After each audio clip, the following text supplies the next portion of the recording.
Buenos dias.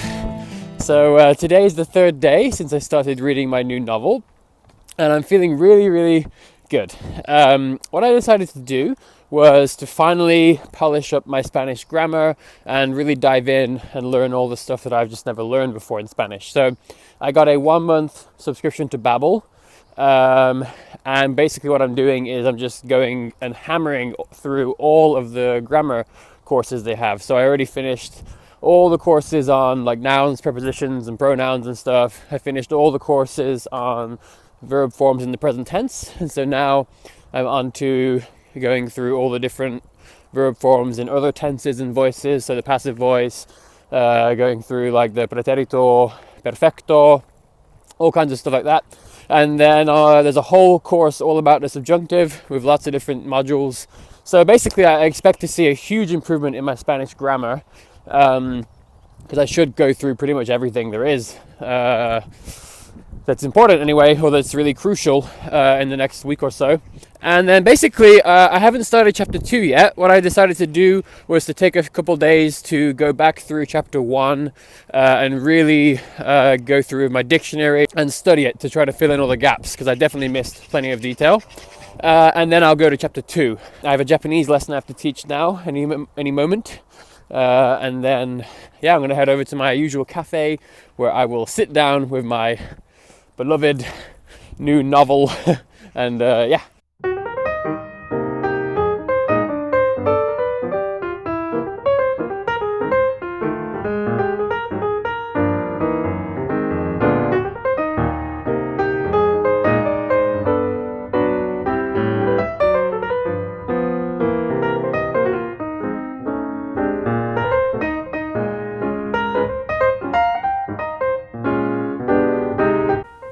Okay, so it's been about 2 days since I read through the whole first chapter, and I just finally finished going back through all the pages with a detailed comb, and I loved it. I'm so pumped right now. I'm really excited. So you might think that that's like, God, what a long process, spending 2 days going back through the pages. Now, obviously, I didn't spend the whole day. I spent an hour or two both days going through, but the reality is it's exhilarating, because the fact is, as I've said before, this is more or less as hard as it gets. I mean, it's an adult novel about it's historical fiction, and it involves Secret Service and spying and a ton of description in the first chapter, of course.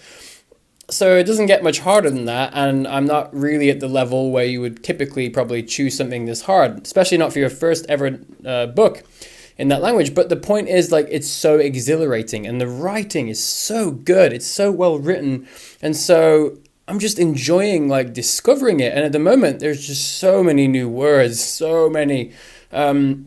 In the end, I did get the English version so that I could reference it the second time through. So that's really helped me to be able to check the translation. It doesn't always help directly, because sometimes the translator will change the way it's phrased or something. And so it helps you understand the overall meaning, but not to necessarily break down the sentence. But the point is, man, I'm so pumped. And I know from experience doing this in several languages that although I'm totally pumped and I want to finish this novel all the way through, but it's 630 pages. I've never actually read a book that long. So most of the books I read in French are 300 pages, 350. It's a pretty standard sized novel. But I know from experience that I may well not finish this book the first time through. Right now, it feels like nothing could stop me, but I know from experience that things come up. At some point, sometimes you run out of steam. But that doesn't matter, because this is massively valuable, and I'm picking up hundreds and hundreds of words already. And typically what happens is, with every chapter, that will diminish, that will decrease, especially after 3 or 4 chapters of this. All of the most common words are inevitably going to occur over and over again. And so once I get to chapter 4, 5, or 6, theoretically, the amount of new words per chapter is going to start to come down quite a bit. So I will start to build momentum, and then I'm going to be reinforcing all those words every time I see them again. So as far as I'm concerned, I'm going to keep going as long as I can, and I'm going to do my best to get through the book.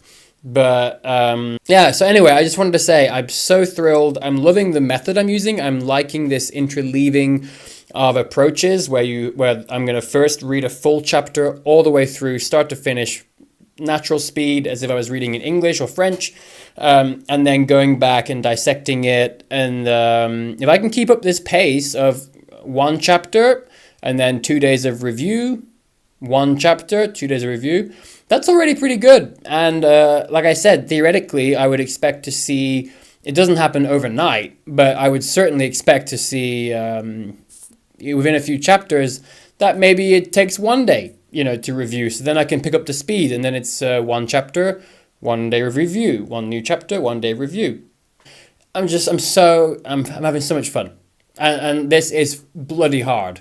So it just goes to say, this is often my sort of theme with my work. It's like I try to show what's possible and try to dispel a lot of these common notions, because as always, like these limitations that you feel or think are there, it's what you put on yourself and what other people put on you. So when people tell you no, like you can't do this sort of stuff unless you understand 92%, or unless or who says, right? I made a video in Swedish where I became pretty fluent in Swedish, never ever talking to a human being in Swedish at that point. It's on my video on my YouTube channel. You can see the video. And so that was just simply to prove that, yeah, speaking helps.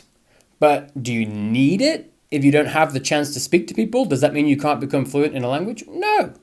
Right? So this is often what I like to do. It's like the way I do things is often not the recommended way. A lot of people say you shouldn't look up everything in a dictionary because it's too time costly and it slows you down. Is this technically, according to a lot of people, the most efficient way to do it? No, it's not. Not according to them. Do I care? No. The point is, what's the best method? It's the one that you really enjoy.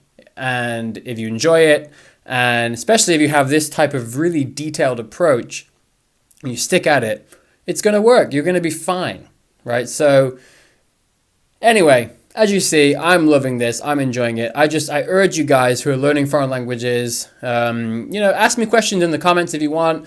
Let's have a discussion. Let's get involved. I'm happy. I really like interacting with you guys. I love it when you comment. I'm so grateful. I know my channel is tiny right now compared to other people. I got like 721 subscribers at this moment. But I'm so thrilled. Every new subscriber, every person that comments, I check every day, and I love it. So yeah, ask questions if you need to, but I urge you guys, think about it. Like, consider diving in. Pick something a bit easier, especially if it's your first time doing this, but who cares? Pick something that you like, okay? Because it doesn't matter if you get through 30 pages and you run out of steam and it's like, oh my God. Well, that's what happened to me in French. And I changed books and I did it again. And I changed books and I did it again. And before you know it, every time I read 30 pages of a book, I accumulated hundreds and hundreds of words. Before you know it, my vocabulary increased by several thousand words. And next thing you know, I was reading my first novel all the way through. And then I couldn't be stopped. So who cares? Pick some books. Pick something you really want to read. Pick something that looks interesting to you. And just go for it. Go for it and you're going to love it. And I can't wait. I literally can't wait. So I'm going to stop this right now and I'm going to get on to chapter 2. I'm loving it. So, hasta pronto.